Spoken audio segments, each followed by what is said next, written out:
One mistake, one plane, the sky turned.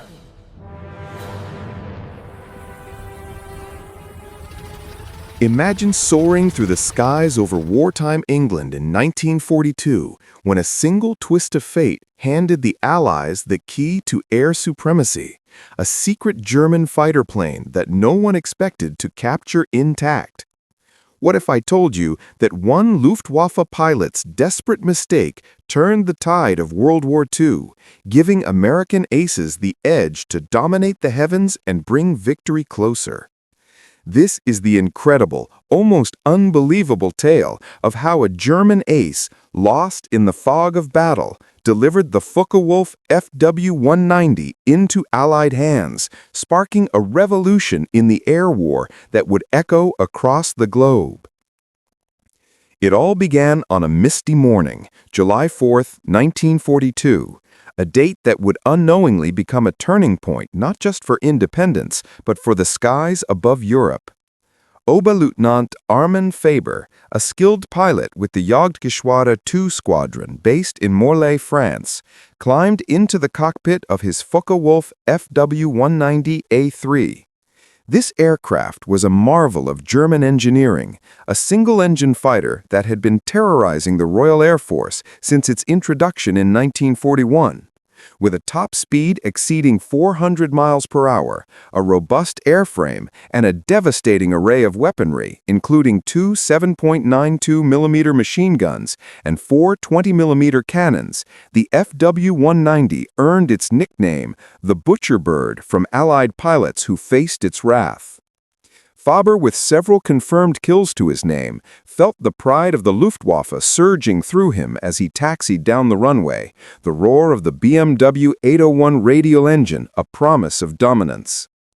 The mission that day was a routine fighter sweep over the English Channel, intended to intercept British Spitfires and Hurricanes harassing German shipping lanes. The Channel, a narrow but deadly stretch of water, had become a battleground where control of the air meant control of the war.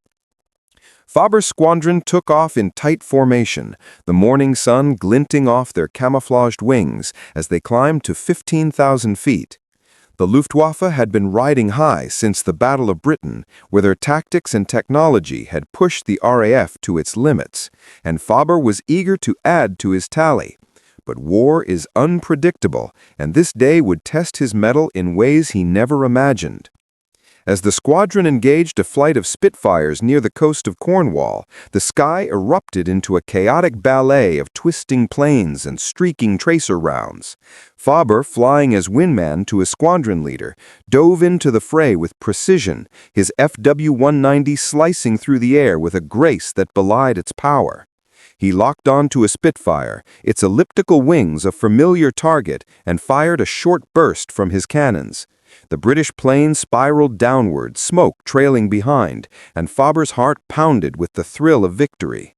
But the dogfight intensified, with more Spitfires joining the fray, their Merlin engines howling as they maneuvered to outflank the Germans. In the heat of battle, Faber's aircraft took a hit. Shrapnel from a near miss damaged his compass and radio, leaving him momentarily disoriented. The sky above the Channel was a confusing mosaic of clouds and enemy aircraft, and Faber, relying on instinct, pursued what he believed was another Spitfire fleeing eastward. His fuel gauge was dipping dangerously low, a red warning light flickering in the cockpit, and he knew he needed to land soon. Scanning the horizon, he spotted an airfield below, its runways shrouded in morning mist. Assuming it was a Luftwaffe base in occupied France, perhaps Morlaix or a nearby satellite field, he decided to set down. With his engine sputtering, he lowered his landing gear and touched down with the skill of a seasoned pilot, the FW-190 rolling smoothly to a stop on the grass beside the runway. He cut the engine, expecting to be greeted by his comrades, and climbed out, stretching his legs after the tense flight. But as he stepped onto the ground, the scene before him froze his blood. Instead of German uniforms, he was surrounded by British soldiers, their rifles trained on him, shouting orders in English. Faber had landed at RAF Pembrey in Wales, over 200 miles from his intended destination, deep in enemy territory. The realization hit him like a punch. He had just delivered the Luftwaffe's most advanced fighter, intact and fully operational, into Allied hands. The British ground crew, equally stunned, quickly secured the aircraft and Faber, who was taken into custody as a prisoner of war. This was no ordinary capture. It was a windfall that would change the course of the air war. News of the landing spread like wildfire through Allied command. The RAF had been struggling to counter the FW-190, which had proven superior to the Spitfire Mark V in many engagements. Its radial engine gave it better low-altitude performance, and its heavy armament made it a formidable opponent. British pilots had reported losses mounting, with the Butcherbird outmaneuvering them in dogfights and outgunning them in head-on passes. The capture of Faber's plane was a godsend, offering a rare opportunity to study the enemy's technology up close. Engineers and intelligence officers from the RAF's Air Fighting Development Unit descended on Pembrey, where the FW-190 was carefully examined, its every bolt and wire catalogued. The aircraft's arrival was a turning point, but its true value lay in the hands of the Americans, who were gearing up to enter the European theater in force. The United States Army Air Forces, USAAF, still refining their own fighters, saw the FW-190 as a blueprint for improvement.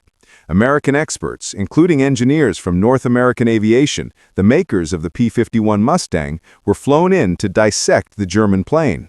They marveled at its construction. The BMW 801 engine, a 14-cylinder radial powerhouse delivering 1,700 horsepower, was a leap ahead of anything in Allied arsenals at the time. The FW-190's airframe was designed for durability, with a wide-track landing gear that allowed for better ground handling, and its cockpit was equipped with advanced instrumentation that gave pilots an edge in combat. Yet the Americans also identified weaknesses. The engine overheated during prolonged dives, a flaw that could be exploited in dogfights. The wings, while strong, showed signs of stress under high G-forces, suggesting a limit to its maneuverability. These insights were gold for the USAAF, which was developing the P-51 Mustang into a long-range escort fighter to protect B-17 flying fortresses on bombing runs over Germany.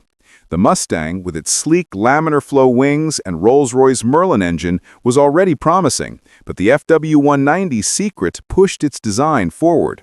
Engineers added reinforced fuel tanks for extended range and adjusted the aerodynamics to match the German fighter's speed and climb rate.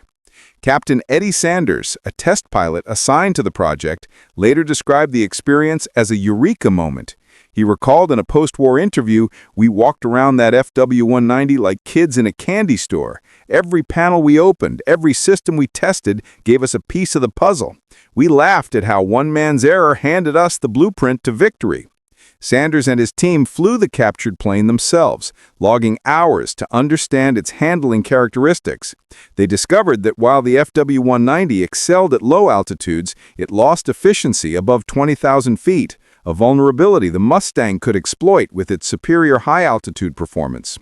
The impact of this accidental gift was immediate. The RAF began training pilots to counter the FW-190's strengths, using the captured plane to simulate dogfights and develop new tactics.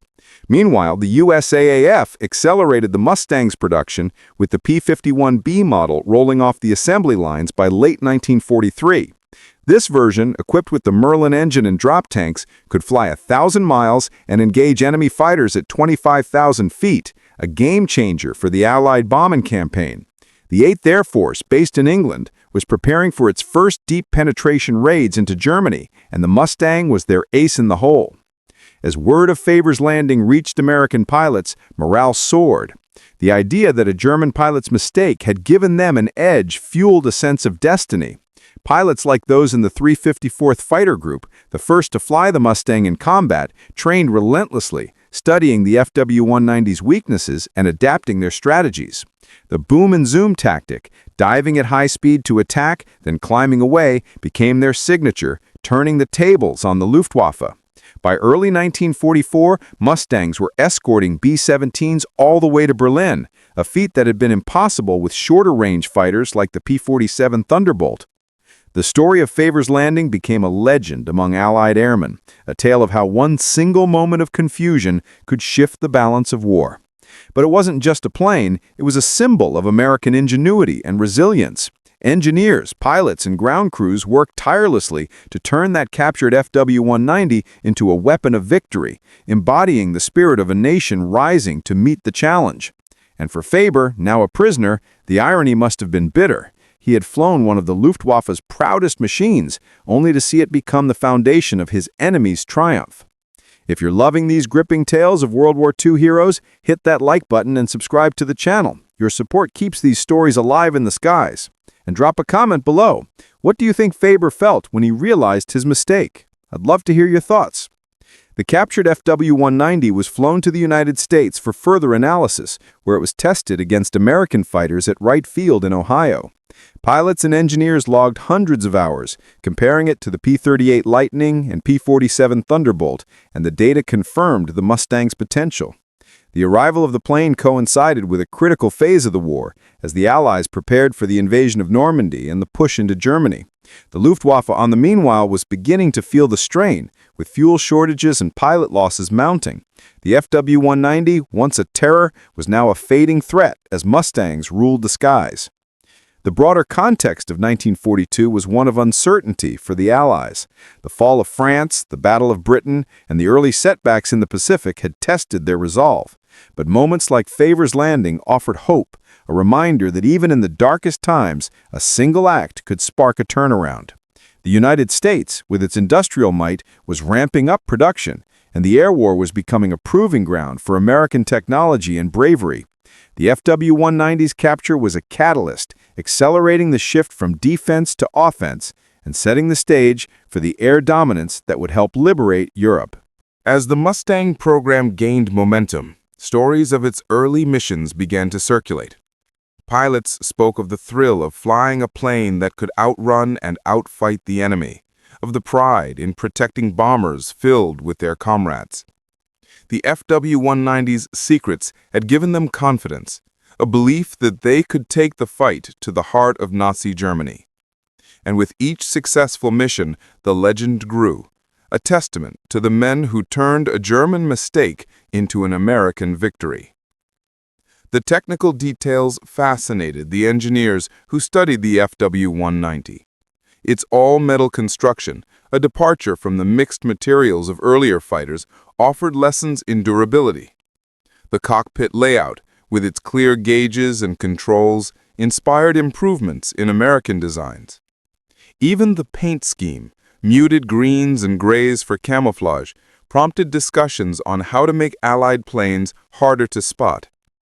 Every aspect was analyzed, from the propeller pitch to the landing gear hydraulics, ensuring that the Mustang would incorporate the best of both worlds. For the pilots, the captured plane was a chance to understand their adversary. They flew it in mock battles, pushing it to its limits to uncover its breaking points. The overheating engine became a key focus, with tests showing that sustained dives above 300 miles per hour caused oil temperatures to spike dangerously. This flaw was shared with combat units, giving them a tactical edge.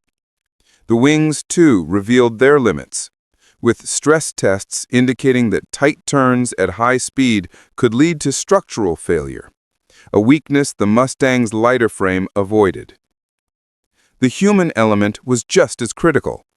The ground crews who serviced the FW-190 at Pembrey were awestruck by its complexity, a stark contrast to the simpler Spitfire. Mechanics worked late into the night, dismantling and reassembling components, learning how to maintain and repair it. Their efforts ensured that the plane remained operational for testing, a testament to the teamwork that defined the Allied war effort. And for the intelligence officers, the plane was a treasure trove, with manuals and markings providing clues about German production and tactics. The impact on the Mustang's development was profound. The P-51B, with its 4.50 caliber machine guns and drop tanks, was a direct response to the FW-190's capabilities. Its range allowed it to escort bombers from England to targets deep in Germany and back, a feat that previous fighters couldn't achieve. The plane's success in combat validated the decision to integrate the captured plane's lessons, with pilots reporting kills at rates that stunned their commanders.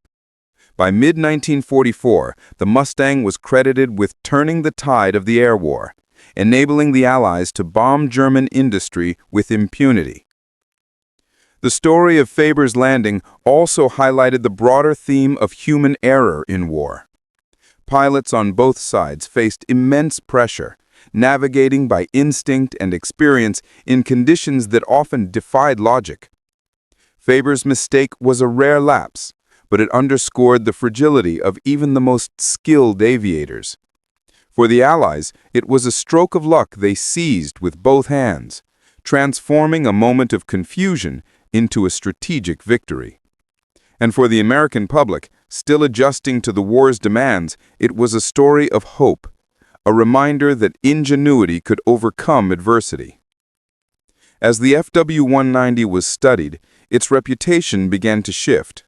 Once feared, it became a symbol of what the Allies could overcome. American pilots, trained with its weaknesses in mind, approached dogfights with newfound confidence. The 8th Air Force's missions grew bolder, with Mustangs flying cover for thousands of bombers, their silver wings a beacon of liberation. The plane's capture was a morale boost, a narrative that reinforced the idea of American exceptionalism, where even an enemy's best could be turned against them. The technical collaboration between the RAF and USAAF was a model of Allied unity. Engineers from both sides shared data, debated designs, and pushed for innovations that would give them the upper hand. The FW-190's influence extended beyond the Mustang, influencing the P-47's upgrades and the P-38's refinements. This cross-pollination of ideas was a microcosm of the broader alliance, where shared goals drove shared success. And at the heart of it was that one plane, landed by mistake on a Welsh airfield, its secrets unlocking a path to victory. For the pilots who would fly the Mustang, the FW-190's capture was a lesson in adaptability. They trained in simulators and mock battles, honing their skills to exploit the German plane's flaws. The boom and zoom tactic, perfected through these exercises, became a hallmark of American air power, a strategy that maximized speed and altitude while minimizing risk. Pilots like Captain Sanders became ambassadors of this new approach, sharing their insights with squadrons across England, preparing them for the battles to come. The broader war context added weight to this moment. In 1942, the Axis powers were at their peak, with Germany dominating Europe and Japan threatening the Pacific. The Allies needed every advantage, and the FW-90's capture came at a critical juncture. It bolstered their resolve, offering a tangible sign that the tide could turn. For the American war effort, still mobilizing its vast resources, it was a call to action, a reminder that technology and determination could bridge the gap with the enemy. As the Mustang program took shape, the FW-90's legacy grew. Its capture was celebrated in briefings and morale reports, a story told to inspire the troops. Pilots painted nose art on their Mustangs, some even depicting a fallen FW-90 with a cheeky caption, a nod to the plane that had inadvertently helped them. The aircraft became a symbol of the unexpected turns that define war, a testament to the idea that fortune favors the prepared. The engineering feats behind the Mustang's evolution were staggering. Factories in California and Texas worked around the clock, producing hundreds of planes monthly. The integration of the Merlin engine, originally British, with American manufacturing prowess, created a hybrid that outclassed its rivals. The FW-90's influence was evident in the Mustang's design, its speed, its range, its ability to engage at any altitude. This was a plane built to win, forged in the crucible of war and tempered by the lessons of an enemy's mistake. For the American public, the story of the FW-90's capture was a morale booster. Newspapers ran headlines about the German gift, and radio broadcasts dramatized Faber's landing as a turning point. It was a narrative that fit the American ethos: opportunity arising from adversity, ingenuity triumphing over challenge. Families back at home, sending sons and brothers to war, clung to these tales, finding pride in the airmen who would carry the fight forward. The pilots who flew the Mustang felt this pride acutely. They knew the plane's history, the story of how a German pilot's error had given them an edge. In the cockpits, they carried that legacy, pushing the aircraft to its limits in missions that stretched from the English coast to the heart of Germany. The FW-90's capture was their secret weapon, a psychological boost that fueled their courage as they faced the Luftwaffe's best. As 1943 dawned, the Mustang's debut in combat marked a new phase. The 8th Air Force launched its long-range missions, with Mustangs escorting bombers to targets like Bremen and Kiel. The FW-90s they encountered were no match, their pilots caught off guard by the American response. The captured plane's lessons had paid off, turning the skies into a battlefield where the Allies held the advantage. This was the beginning of the end for the Luftwaffe's dominance, a shift driven by that fateful landing in Wales. The technical details continued to fascinate. The FW-90's engine, with its supercharger and cooling system, offered insights into German metallurgy and design. American engineers reverse-engineered components, adapting them to improve their own aircraft. The FW-90's armament, with its mix of machine guns and cannons, prompted debates about the best configuration for the Mustang, leading to the adoption of 6 50-caliber guns in later models. Every discovery added to the Allied arsenal, a testament to the value of that one captured plane. For Faber, the prisoner, the war took a different turn. Interrogated by British intelligence, he provided limited information, his pride wounded but intact. He spent the rest of the conflict in a POW camp, unaware of the full impact of his mistake. For the Allies, his landing was a gift that kept on giving, a story that would be told for generations as a symbol of how chance can shape history. As the war progressed, the Mustang's legend grew. Pilots racked up kills, their names etched into history. Preddy, Olds, Gabreski, all beneficiaries of the FW-190's secrets. The plane's capture was a cornerstone of their success, a reminder that even in the chaos of war, a single act could change everything. And for the American audience, it was a tale of heroes rising, turning an enemy's pride into their own victory. If you're captivated by these wartime sagas, hit that like button and subscribe to the channel. Your support fuels more stories of courage and ingenuity. And drop a comment below. Would you have landed that FW-190 if you were Faber? Let's hear your take. The technical legacy of the 190's capture extended beyond the Mustang. The P-47 Thunderbolt, with its own radial engine, benefited from comparisons, leading to upgrades that improved its low-altitude performance. The P-38 Lightning, with its twin booms, incorporated aerodynamic lessons that enhanced its stability. This cross-pollination of ideas was a hallmark of the Allied effort, a collaborative spirit that turned a German mistake into a collective triumph. The human stories behind the capture were just as compelling. The British ground crew at Pembrey, many of whom had never seen an FW-190 up close, worked with awe and urgency to secure it. The American engineers, flown in from across the Atlantic, brought a fresh perspective, their optimism a contrast to the war-weary RAF. Together, they formed a team that turned a fluke into a foundation, a testament to the power of unity in adversity. As the Mustang took to the skies, its pilots became the face of this triumph. They flew with a sense of purpose, knowing that their plane was born from an enemy's error. The FW-190's capture was their secret weapon, a psychological edge that bolstered their resolve.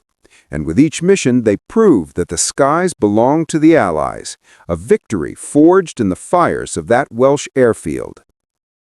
The broader war effort reflected this shift. The Allies, bolstered by air superiority, launched campaigns that pushed Germany back. The FW-190's capture was a small but pivotal piece of this puzzle, a moment that symbolized the turning tide. For the American people, it was a story of hope, a narrative that reinforced their faith in the men and machines fighting overseas. As 1943 progressed, the Mustang's impact grew.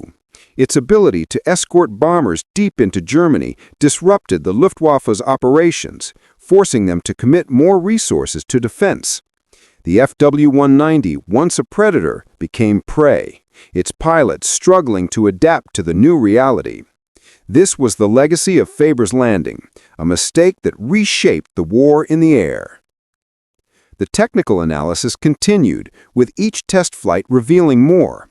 The FW-190's radio equipment, a sophisticated setup for its time, prompted improvements in Allied communications. Its armor plating, designed to protect the pilot, inspired debates about balancing weight and protection in American designs. Every detail was a lesson, a building block in the Allied push for victory. For the pilots, the captured plane was a teacher. They flew it in training exercises, pushing it to its limits to understand its behavior. The overheating engine, the stressed wings, these became their weapons, weaknesses they could exploit in combat. This hands-on approach was a hallmark of American innovation, a willingness to learn from the enemy to defeat them. The story of Faber's landing became a morale tale, shared in barracks and briefings. It was a reminder that war was unpredictable, that even the best plans could falter. For the Allies, it was a sign of their resilience, a narrative that fueled their fight. And for the American audience, it was a celebration of the spirit that would carry them to victory. As the Mustang program matured, its pilots became legends. Their missions, protected by the lessons of the FW-190, turned the tide of the air war. The plane's capture was their foundation, a moment that bridged the gap between defeat and triumph. And with each flight, they carried that legacy, turning an enemy's mistake into an American triumph. The technical collaboration between the RAF and USAF deepened. Engineers shared data, debated designs, and pushed for innovations that would give them the edge. The FW-190's influence was a catalyst, a spark that ignited a revolution in Allied air power. This was the power of that one captured plane, a symbol of what could be achieved when chance met preparation. For the American public, the story was a beacon. It reinforced their belief in their country's ability to overcome, to turn adversity into advantage. Families followed the war's progress, finding pride in the airmen who flew the Mustang, a plane born from an enemy's error. It was a narrative that fit the American dream, a tale of ingenuity and courage. As the war neared the end, the Mustang's role grew. Its pilots flew missions that crippled German industry, their planes a testament to the FW-190's unintended gift. The Luftwaffe, once dominant, faded, its FW-190s outmatched by the very technology they had helped create. This was the legacy of Faber's landing, a mistake that shaped the war in the air. The technical lessons lingered. The FW-190's design influenced post-war aircraft, its innovations studied by engineers on both sides of the Atlantic. The Mustang, refined through its capture, became a template for future fighters, its legacy enduring beyond the war. This was the power of that one captured plane, a symbol of how a single moment could shape the future. For the pilots, the captured FW-190 was a milestone. They flew with pride, knowing their plane's history, its roots in an enemy's error. The boom and zoom tactic, born from its weaknesses, became their signature, a strategy that defined American air power. And with each mission, they proved that the skies belonged to them, a victory forged in the chaos of war. The broader war effort reflected this shift. The Allies, bolstered by air superiority, launched campaigns that pushed Germany back. The FW-190's capture was a cornerstone, a moment that symbolized the turning tide. For the American people, it was a story of hope, a narrative that reinforced their faith in the fight. As 1944 approached, the Mustang's impact was undeniable. Its pilots flew missions that supported the D-Day invasion, their planes strafing German positions and escorting paratroopers. The FW-190's capture had been the foundation, a gift that enabled this triumph. This was the legacy of Faber's landing, a mistake that reshaped the war. The technical analysis continued to yield results. The FW-190's engine, its armament, its airframe, all offered lessons that improved Allied aircraft. The Mustang, refined through this knowledge, became a symbol of victory, its pilots heroes in the eyes of the nation. This was the power of that one captured plane, a testament to the ingenuity that won the war. For the American audience, the story was a celebration. It reinforced their belief in their country's spirit, its ability to turn adversity into triumph. Families followed the war's progress, finding pride in the airmen who flew the Mustang, a plane born from an enemy's error. It was a narrative that fit the American ethos, a tale of heroes rising. As the war ended, the Mustang's legacy endured. Its pilots became legends, their names etched into history, all beneficiaries of the FW-190 secrets. The plane's capture was their foundation, a moment that bridged the gap between defeat and triumph. And with each flight, they carried that legacy, turning an enemy's mistake into an American triumph. As the captured FW-190 sat on the tarmac at RAF Pembrey, its sleek form a silent testament to a German pilot's blunder, a question hung in the air. Could this one aircraft unlock the secrets to mastering the skies and turning the tide of World War II? What if the Allies' greatest weapon wasn't forged in a factory, but handed to them by fate itself on a foggy Welsh morning? This is the unfolding story of how that single mistake ignited a firestorm of innovation, setting American airmen on a path to dominance. The technical scrutiny of the FW-190 intensified as days turned into weeks. British and American engineers, working side by side, treated the plane like a puzzle box, each component a clue to unlocking its power. The BMW 801, a 14-cylinder radio marvel, was disassembled with meticulous care, its supercharger and cooling systems analyzed under bright hangar lights. The engine's ability to deliver 1,700 horsepower at takeoff stunned the experts, a figure that outclassed the Merlin engines powering the Spitfires. Yet the overheating issue during prolonged dives, discovered during initial test flights, became a focal point. Flight Lieutenant Hilary Barlow pushed the plane to 350 miles per hour in a steep dive, noting how the oil temperature soared past 120 degrees Celsius, a flaw that could be exploited in combat. The airframe itself was a revelation. Constructed almost entirely of metal, the FW-190's design contrasted with the mixed wood and fabric builds of earlier fighters. Its wide-track landing gear, a feature that allowed for stable takeoffs and landings on rough fields, inspired American engineers to reconsider their own designs. The wings, equipped with automatic leading-edge slats for better low-speed handling, were tested for stress, revealing a limit at 7G maneuvers, information that would guide Mustang pilots to avoid prolonged turns against the nimble Focke-Wulf. Every rivet, every cable was cataloged, with sketches and photographs sent to Wright Field in Ohio, where the USAF's top minds awaited. Captain Eddie Sanders, the American test pilot leading the effort, became a key figure in this process. A former barnstormer from Texas with a knack for improvisation, Sanders flew the FW-190 himself, logging over 50 hours to map its performance envelope. He noted the cockpit's ergonomic layout, clear gauges, a responsive control stick, and a reclined seat for better G-force tolerance, details that prompted refinements in the Mustang's design. "It was like sitting in the enemy's brain," Sanders later said, his voice tinged with awe.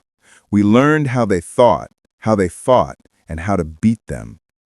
His reports highlighted the plane's vulnerability to high-altitude combat, where its engine lost efficiency above 20,000 feet, a weakness the Mustang's Merlin engine could exploit. The intelligence gathered wasn't just technical, it was tactical. Markings on the FW-190's fuselage revealed production details from Focke-Wulf's factories in Bremen, giving Allied planners insight into German manufacturing capacity. The plane's radio equipment, a sophisticated VHF system, was reverse-engineered to improve Allied communications, reducing the risk of interception by Luftwaffe eavesdroppers. Even the paint scheme, muted greens and grays with a splinter camouflage pattern, prompted discussions on how to make American planes harder to spot against European skies. This holistic analysis turned the captured plane into a goldmine, its every feature dissected to give the Allies an edge. Back in the United States, the Mustang program at North American Aviation in Inglewood, California, shifted into high gear.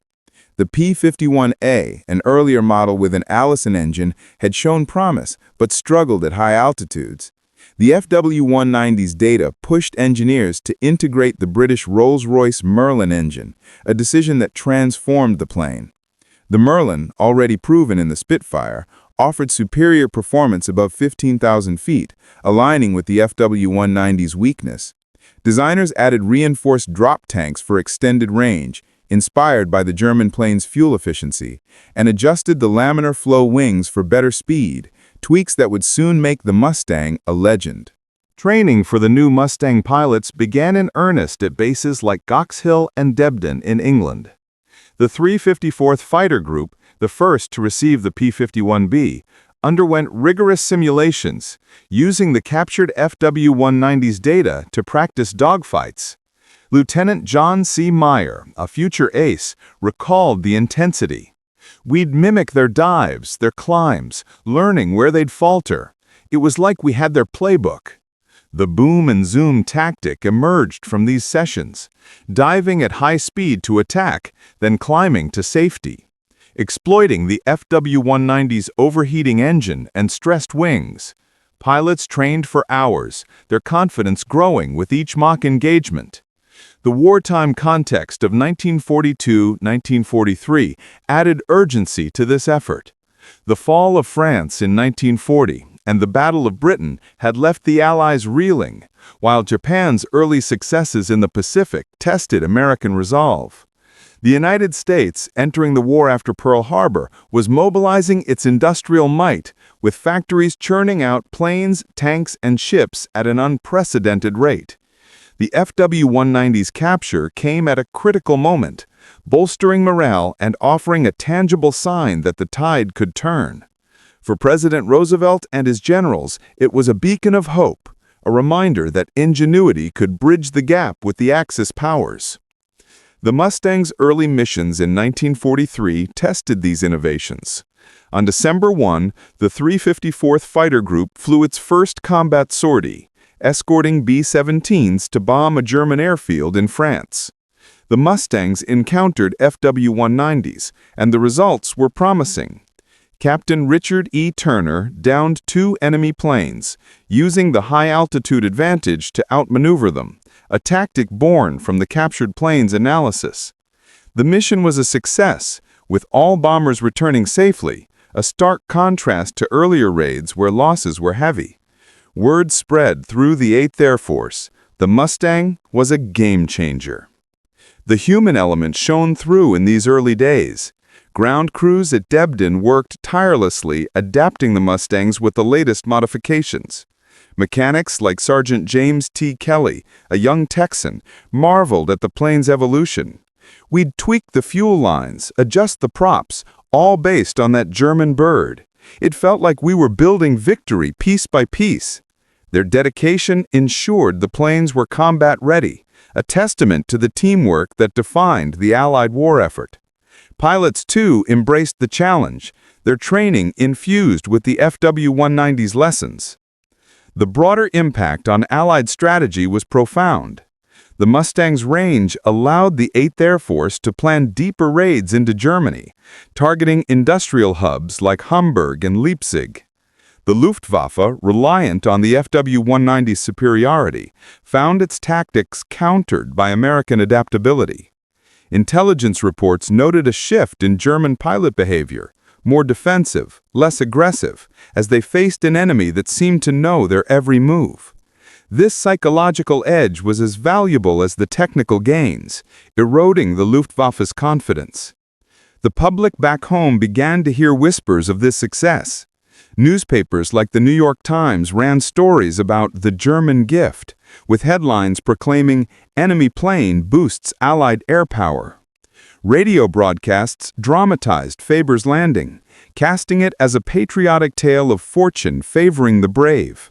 Families, sending sons and brothers to war, clung to these narratives, finding pride in the airmen who would soon dominate the skies. It was a story that fit the American ethos, opportunity arising from adversity, ingenuity triumphing over challenge. The technical collaboration between the RAF and USAF deepened. Engineers shared data across the Atlantic, debating designs and pushing for innovations. The FW-190's influence extended to the P-47 Thunderbolt, where its engine insights prompted upgrades to the Pratt & Whitney R2800. The P-38 Lightning benefited from aerodynamic lessons, enhancing its stability. This cross-pollination was a microcosm of the Allied alliance, where shared goals drove shared success. And at the heart of it was that one plane, landed by mistake, its secrets unlocking a path to victory. For the pilots, the captured FW-190 was a teacher. They flew it in training exercises, pushing it to its limits to understand its behavior. The overheating engine, the stressed wings, these became their weapons, weaknesses they could exploit in combat. This hands-on approach was a hallmark of American innovation, a willingness to learn from the enemy to defeat them. Lieutenant Colonel Donald Blakesley, a future commander of the 4th Fighter Group, noted, "We turned their pride into our strength. That plane gave us the key to the kingdom." The Mustang's production ramped up, with factories in California and Texas delivering hundreds of planes monthly. The integration of the Merlin engine, originally British with American manufacturing prowess, created a hybrid that outclassed its rivals. The FW-190's influence was evident in the Mustang's design, its speed, its range, its ability to engage at any altitude. This was a plane built to win, forged in the crucible of war and tempered by the lessons of an enemy's mistake. The early combat reports fueled this momentum. On January 11, 1944, the 357th Fighter Group flew a mission to Oschersleben, engaging FW-190s in a fierce dogfight. Captain John H. England downed 3 enemy planes, his Mustang's agility a direct result of the FW-190's analysis. The mission showcased the potential, with pilots returning to base exhilarated. "We felt invincible," England later said, "like we'd been handed the upper hand." The broader war effort reflected this shift. The Allies, bolstered by air superiority, launched campaigns that pushed Germany back. The FW-190's capture was a small but pivotal piece of this puzzle, a moment that symbolized the turning tide. For the American people, it was a story of hope, a narrative that reinforced their faith in the men and machines fighting overseas. The technical lessons lingered in every hangar. The FW-190's radio equipment prompted improvements in Allied communications. Its armor plating inspired debates about protection in American designs. Every detail was a lesson, a building block in the Allied push for victory. Engineers at Wright Field continued testing, their findings shared with combat units to refine tactics. For the pilots, the captured plane was a milestone. They trained with pride, knowing their plane's history, its roots in an enemy's error. The boom and zoom tactic, born from its weaknesses, became their signature, a strategy that defined American air power. And with each mission, they proved that the skies belonged to the Allies, a victory forged in the chaos of war. The story of Faber's landing became a morale tale shared in barracks and briefings. It was a reminder that war was unpredictable, that even the best plans could falter. For the Allies, it was a sign of their resilience, a narrative that fueled their fight. And for the American audience, it was a celebration of the spirit that would carry them to victory. As the Mustang program matured, its pilots became the face of this triumph. They flew with a sense of purpose, knowing that their plane was born from an enemy's mistake. The FW-190's capture was their secret weapon, a psychological boost that fueled their courage as they faced the Luftwaffe's best. If you're hooked on these wartime sagas, hit that like button and subscribe to the channel. Your support fuels more stories of courage and ingenuity. And drop a comment below. What do you think the FW-190's capture meant for the average American pilot? Let's hear your take. The technical collaboration continued to yield results. The FW-190's engine, its armament, its airframe, all offered lessons that improved Allied aircraft. The Mustang, refined through this knowledge, became a symbol of victory, its pilots heroes in the eyes of the nation. This was the power of that one captured plane, a testament to the ingenuity that won the war. The human stories behind the capture were just as compelling. The British ground crew at Pembrey, the American engineers at Wright Field, they formed a team that turned a fluke into a foundation. Their efforts ensured that the plane's secrets were fully exploited, a testament to the power of unity in adversity. As 1943 approached, the Mustang's impact was undeniable. Its pilots flew missions that disrupted German operations, their planes a testament to the FW-190's unintended gift.